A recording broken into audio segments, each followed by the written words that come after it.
Hey, hi everyone, Nick here. I'm just coming in today with my thought for Thursday. And lately, I've been thinking about the early church.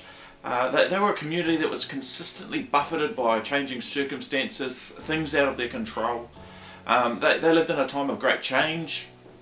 They suffered persecution from authorities, and then everything was great, and then they'd have a new leader and something would happen, or a new governor. They suffered from droughts and hardship and all these kinds of things. Yet, this was also the time that the church thrived. We read that daily people were being added to their number, miracles were happening in their midst, and as they adapted to take advantage of the changes and the opportunities that come with change, God blessed them. Now, I think for a lot of us, we really identify pretty well with change over the last few weeks, and we're looking. As we look ahead, changes in the future as well. Hopefully by this time next week, we'll begin to see our Presbyterian church restrictions on congregational gatherings relaxed. And with that in mind, we're planning as to what the church will look like as we head towards the path to level 1. And we're hopeful that level 1 may even be possible in a few months' time, or even a month's time if things go super well. But until then, we're going to begin our house church phase. And as soon as the Presbyterian church restrictions allow for gatherings under 50, we're going to begin to officially beginning corporate services throughout the Mahuonline region. And this is most likely going to start on May the 31st. We've got a large number of homes as well as a few larger venues throughout Warkworth all ready to go. And so I guess a big question for us is, well, what will house church look like? Well, as I may have said last week, we're planning to keep everything as simple as possible. So our plan is to focus our services on 3 things. First of all, here, which is the message. We'll be hearing the message together. We'll have a YouTube message for each congregation. Then prayer. We'll be praying together, praying for one another, just like the early church did. And then, of course, share. Enjoying time together as a church family. Even if it's in our small little groups, we'll be getting to know and to appreciate and to support one another. Now, some groups may decide to extend it a little bit more. They may like to have a time of testimonies and sharing your stories about what God's done in your life, or a time of worship. But that will really depend on what the house church host is able to provide.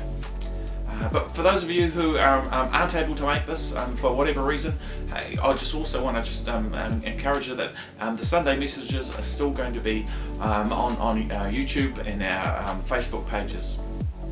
So, with all that, you might ask a big question, a kind of important question, I guess, is how are we going to know where we go? Well, the house church leaders have all been contacted now, and they're going to be given a list of people to invite to their venues.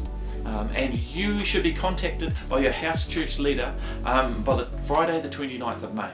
So that's next Friday, not this Friday, but next Friday. And if you haven't been contacted by then, please email the church office and we'll try and sort you into a house church as soon as we can. reception@mahu.org.nz. Now, as far as the bigger services go, you'll be contacted if you're part of those ones. But we'll be running 2 services from Mahuonline Church, one at 9 o'clock and one at 11 o'clock. And they'll be predominantly for those with young families. Jono and Destiny McLeod are going to be the primary leaders of those meetings, and Sarah and Melissa will also be involved in helping out.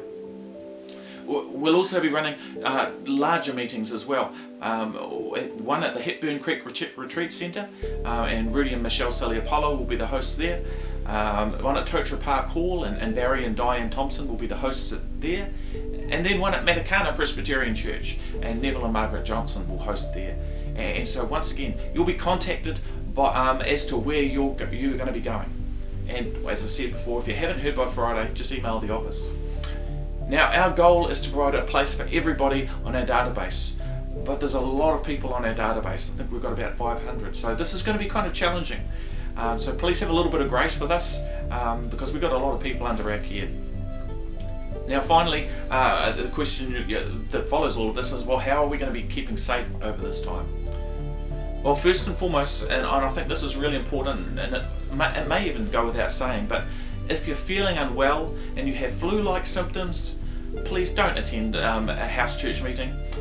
It's just not worth the risk, and I don't think anybody else will appreciate it either. And if the host is feeling unwell, hey, they're going to ring you and actually cancel the meeting for that week. We'll also be following Presbyterian Church guidelines for all meetings. Sanitizer will be provided for all house churches. We'll be requiring 1 metre social distancing when seated.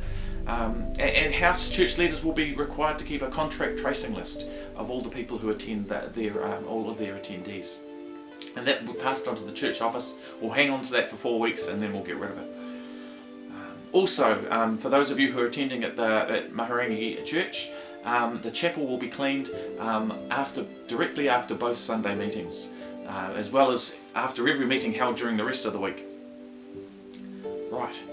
Finally, I just really want to give a big thanks to all those who have been involved in the many facets of the church operations over the last 6 weeks. There's been so much adaptation that's been taking place, and adapting to change has been such hard work, but I just want to acknowledge Karen Jones and Richard Swain for all the efforts in pulling the house church movement together, and as well as once again saying thank you to all the people who've been phone calling and keeping in touch with people. Thank you for our prayer chain people who've been very busy over this time. There's been a lot of things to pray for. And I also want to pay tribute to all of the elders and the members of exec and our church trust and trust staff who have just been adapting to extremely challenging circumstances over the last few weeks. Well, actually, it's the last few months now, isn't it? So, on behalf of the church, I just want to say thank you, guys. You're just awesome, and we're just really privileged to have you and be ministering and have you ministering amongst us. So, thank you very much on behalf of the whole church. Right. Now, this Sunday, our series Whānau of Freedom continues. We're looking at the subject of shame. And how the way that Jesus deals with shame, because the way that Jesus deals with shame is quite different from the way that the rest of us deal with shame. Jesus breaks the power of shame and sets us on a new path, a far better path. And so with that, I look forward to seeing you on Sunday, or you seeing me maybe. But God bless and have a great weekend.